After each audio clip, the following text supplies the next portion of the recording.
कृष्णलीलामृतम श्री गोपाल कृष्ण महाराज की। आज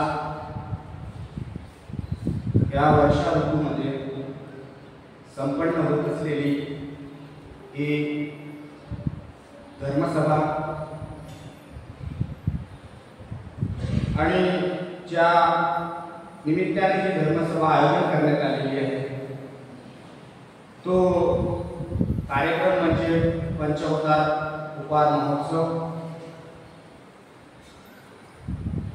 आणि या पंच उपहार महोत्सवासाठी आपल्याला प्रथम तर त्या पंचावताराचा जयघोष करणे आवश्यक आहे। एका अवताराचा जयघोष झालेलाच आहे, राहिले 4 अवतार, तर त्यांचा आपण जयघोष आम्ही करू। श्री दत्तात्रेय महाराज की, श्री चक्रपाणी महाराज की, श्री गोविंद प्रभु महाराज की, सर्वज्ञ श्री चक्रधर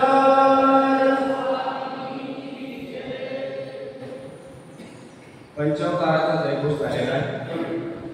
आणि या कार्यक्रमाचे परमपूज्य परमादरणीय नवगुरुवर्य मामाजी हे अध्यक्ष आणि त्याचप्रमाणे यांनी हा कार्यक्रम आयोजन केलेला आहे असे अडसूट परिवार, त्याचप्रमाणे परमपूज्य परमादरणीय विनायकदादा पंजाबी आणि त्याचप्रमाणे उपस्थित असलेले साधू संत महंत आश्रमातील भिक्षुक वासने माता भगिनी बंधूंनो, गोपालकृष्ण महाराज कीर्तनमध्ये म्हणतात यदा यदा धर्मस्य ग्लानिर्भवति भारत अभ्युत्थानं धर्मस्य तदात्मानं सृजामि परित्राणाय साधूनां विनाशाय च दुष्कृतां धर्म संस्थापनार्थाय संभवामि युगे युगे। म्हणजे जेव्हा जेव्हा धर्मावर ग्लानी येत असते तेव्हा तेव्हा मी अवतरित होत असतो असे गोपालकृष्ण महाराज म्हणत असतात। तर मनुष्याच्या जीवनामध्ये धर्म काय काम करतो, धर्माचं महत्त्व काय आहे? एका सुभाषितकाराने म्हटलेले आहे की आहार निद्रा भोजनम च सामन्यमेतत् पशुभिर्नराः तेषां धर्म अधिको विशेष धर्मेण हीना पशुभिः समान। म्हणजे मनुष्याच्या ठिकाणी आणि प्राण्यांच्या ठिकाणी जे आहार आहे, म्हणजे ज्याप्रमाणे आपण भोजन करतो त्याप्रमाणे प्राणी देखील भोजन करत असतात। आहार निद्रा, ज्याप्रमाणे आपण झोप घेतो त्याप्रमाणे पशु देखील झोप घेतात। आहार निद्रा भय, ज्याप्रमाणे आपल्याला भीती वाटते त्याचप्रमाणे प्राण्यांना देखील भीती वाटते।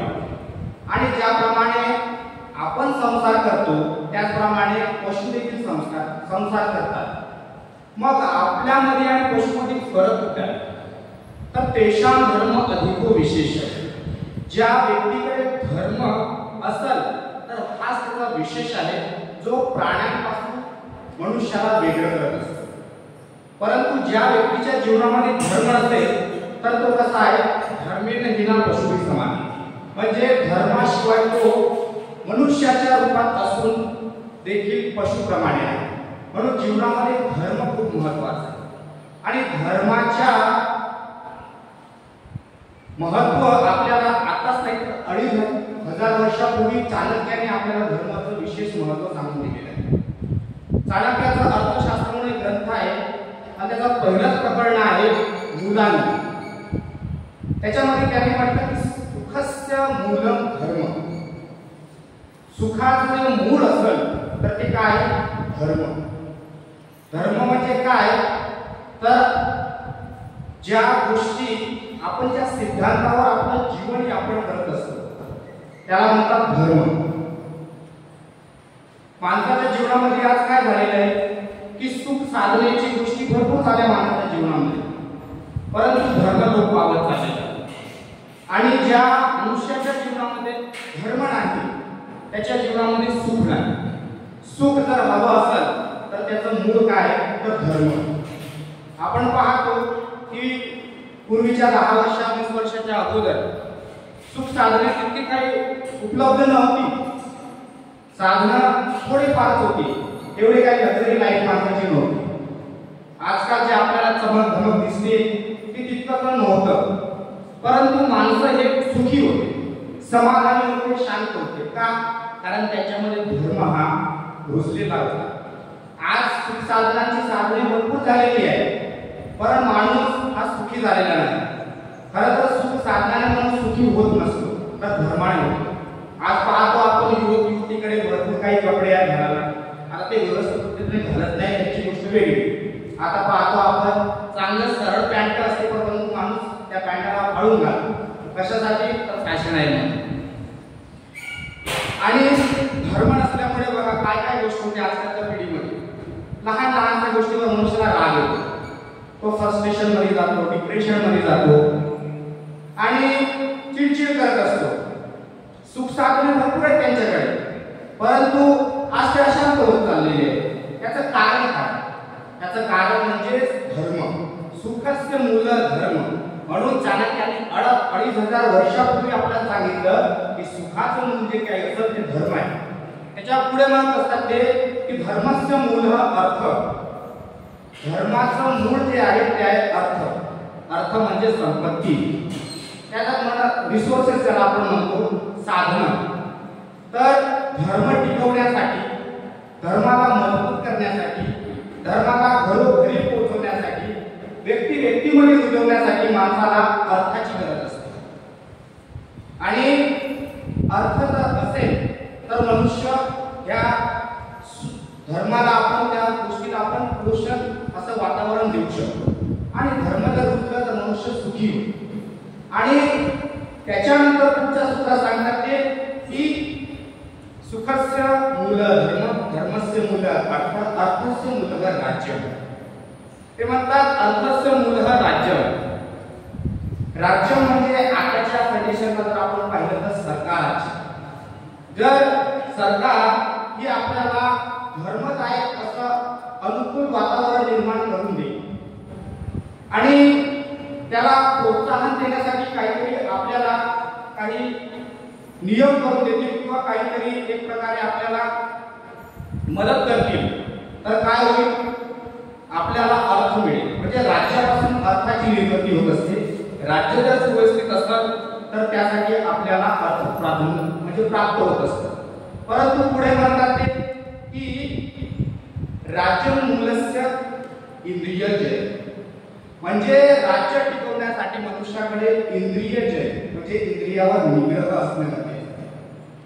जर आपल्याकडे संपत्ती, सत्ता भरपूर काही आहे, परंतु इंद्रियावर जर निग्रह नसेल तर काय होणार? की जी अर्थ, संपत्ती, सत्ता आपण त्याचा उपयोग कशामध्ये आणणार?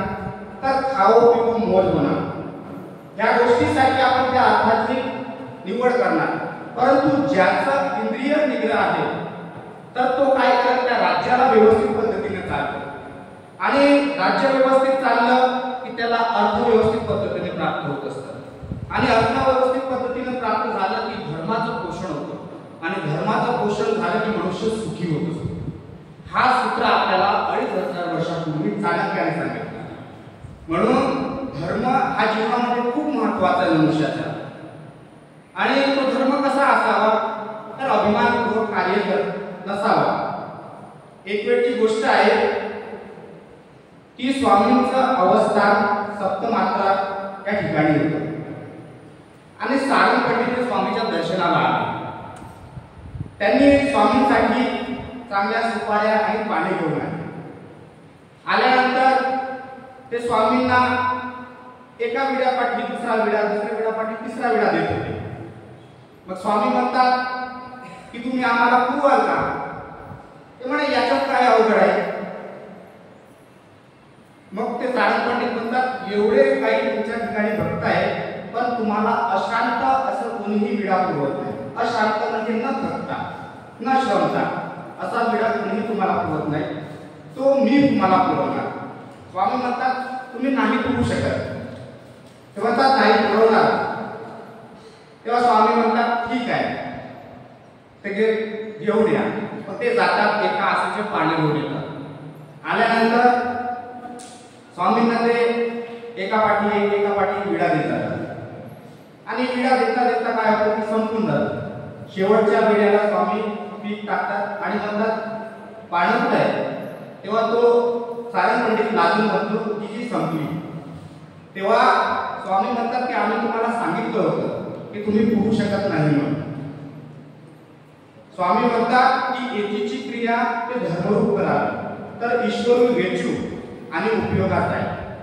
जर तुम्ही इथली क्रिया धर्मरूप क्रिया करत असाल तर ती परमेश्वराच्या उपयोगी जात असते. परंतु तीच क्रिया म्हणतात की अभिमाने तमे राभस्य करा तर गोमटे नाही, ईश्वर वेचू नाही, प्रयोग नाही. अशा प्रकारे स्वामींनी आपल्याला तिथं महत्व सांगितलं की कोणतीही क्रिया करताना अभिमान नसावा माणसाच्या ठिकाणी. तर ते धर्मरूप म्हणून ती क्रिया केली तर ते परमेश्वराच्या देखील लागत असते. परंतु आजकालचा ह्या जमान्यामध्ये पाहिलं तर व्यक्तीच्या दर्शनापेक्षा प्रदर्शनाला महत्व आहे. जिथे तिथे प्रदर्शन चालत असतं आणि जिथे प्रदर्शन असतं तिथं बाजार असतो आणि वणीमुठीची रेलचेल असते. बाजाराचे भाव जसे कमी जास्त होत असतात त्याचप्रमाणे आपला भाव देखील कमी जास्त असतो. म्हणून भाव हा व्यक्तीचा कसा पाहिजे तर ज्ञानाशील भाव तो निघा. म्हणजे ज्ञानाच्या आश्रयाने असलेला भाव हा कधीही चांगला आहे. म्हणून मनुष्याने कोणतीही क्रिया करत असताना धर्मरूप भावरूप अशा प्रकारची क्रिया करायला पाहिजे. नाहीतर काय की आपण पुढच्या व्यक्तीला केलं म्हणून आपणही अभिमानाने क्रिया करू तर ती क्रिया देखील लागत नाही. आला की ते म्हणतात की क्रियेचे स्वरूप कोणते असतात ते मिळतातच माणसाला, ते काही वाया जाणार नाही. परंतु ते उत्तम प्रकारची क्रिया घडत नाही. म्हणून मनुष्याला करत असताना निरभिमानपणे नवहेतू विरहित जी क्रिया आहे ती करायला पाहिजे. ते खऱ्या अर्थात परमेश्वराच्या उपयोगी जात असते. आणि तीच क्रिया जर आपण करत राहिलो तर आपल्याला निर्विघ्न ही क्रिया घडणारच. त्याच्यात ज्ञानाचा अधिकार निष्पन्न होतो आणि ज्ञानाच्या नंतर आपल्याला एखाद्या वेळेस परमेश्वराच्या प्रेमाचा पण अधिकार निष्पन्न होऊ शकतो. म्हणून व्यक्तीने क्रिया करत असताना निर्हेतू करण्याचा त्याचा भाव असणं गरजेचं आहे. पण आजकाल असं झालेलं आहे की मनुष्याकडून द्रव्य सुटत नाही. एक व्यक्ती होता तर त्या व्यक्तीचं असं होतं की घरी जर पत्नी जेवत असेल, मुलं बाळा जेवत असतील तर तो त्यांचे काय करायचे घासन होतायचे. म्हणजे प्रत्येक गोष्टीचं कॅल्क्युलेशन तो करायचा. असं प्रकारे बऱ्याच वेळा त्याचे असे दिवस जात होते. एक दिवस काय झालं की तो व्यक्ती कीर्तनासाठी गावात गेला आणि गावात गेल्यानंतर पत्नीला सांगितलेलं की म्हणे मी जातोय कीर्तनाला आणि तू काय कर की लवकर दिवा विझून टाक आणि लवकर झोपून जा, कारण दिवा जर चालू बसला तर त्यानंतर तेल जळून जाईल. म्हणून तू काय कर की दिवा विझून दे. हा गेला कीर्तनाला, अर्ध्या रस्त्यात पोहोचला.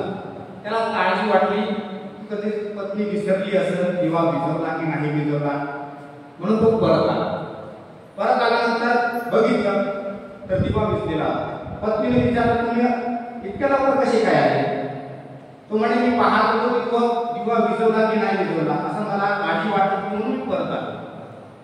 म्हणजे दिव्याचं जर तेल संपलं तर आपल्याला परत पैसे खर्च करावे लागेल, दिव्याचं तेल आणावं लागेल. पत्नी म्हणते तुम्ही त्या दिव्याच्या तेलाची इतकी काळजी करता आणि तुम्ही अर्ध्या रस्त्यातून परत आले, तुमच्या पायाच्या चपला दिसल्या नाही का? तेव्हा तो काय म्हणतो, अगे वेळे मी काय इतका मूर्ख वाटतो का तुला? हे बघ चपला मी हाती घेऊन आलो. म्हणजे सांगायचं तात्पर्य काही व्यक्ती असे असतात की ते त्यांचं जीवनच प्रॉब्लेममय झालेलं असतं, इतकं आत्महत्या त्याच्यामध्ये गुंतलेलं राहतो. परंतु मनुष्याच्या जीवनामध्ये म्हणतात की जे द्रव्य आहे ते खाया पिया अंग लगेगा, दान किया संग चलेगा और बचा बचा जंग लगेगा. म्हणून जीवनामध्ये मनुष्याने जे काही आपल्याकडे संपत्ती असेल त्या संपत्तीच्या बळावरती आपण खूप काही गोष्टी करू शकतो. असं म्हणतात की चाहे लाख जोडले हिरे जवाहरात मोती पर याद रखना अपन में जेब नहीं. तुम्ही जी आपली संपत्ती आहे ते सोबत घेऊन जाणार नाही, पण मी म्हणतो आपली संपत्ती आपण घेऊन जाऊ शकतो. कसं काय तर आपण पाहतो की विदेशामध्ये जर आपल्याला जायचं असेल तर काय करतो की आपले जे भारतीय रुपीज आहे ते आपण डॉलरमध्ये कन्वर्ट करत असतो. ती करन्सी एक्सचेंज करतो. मग इकडचे द्रव्य आपल्याला तिकडे उपयोगी येतात आणि ते द्रव्य आपण वापरू शकतो. त्याचप्रमाणे जर आपण इथं हयातीतच आपले जे काही द्रव्य आहे त्या द्रव्याला दान करून आपण जर त्या पुण्यामध्ये त्याला कन्वर्ट केलं तर आपण तो द्रव्य आपल्या सोबत नेऊ शकतो. म्हणून व्यक्तीने आपल्या जिवंतपणे ह्या गोष्टी दान म्हणा की जे काही उपयोग असतात द्रव्याचा तो सत्कार्यासाठी धर्मासाठी त्यांनी उपयोगात आणला पाहिजे आणि आपलं जे जीवन आहे त्याने सार्थक करायला पाहिजे. म्हणून जाता जाता मी एवढंच म्हणेन की ना सीरत दे ना सूरत दे, ना सीरत दे ना सूरत दे, ना रहमत दे ना बरकत दे.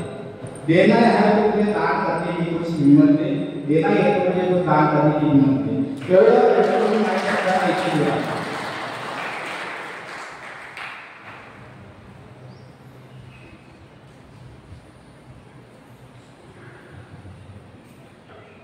अत्यंत महत्त्वपूर्ण आणि अत्यंत सुंदर असं विवेचन आदरणीय शास्त्री बाबांनी या ठिकाणी व्यक्त केलेलं आहे. काळाच्या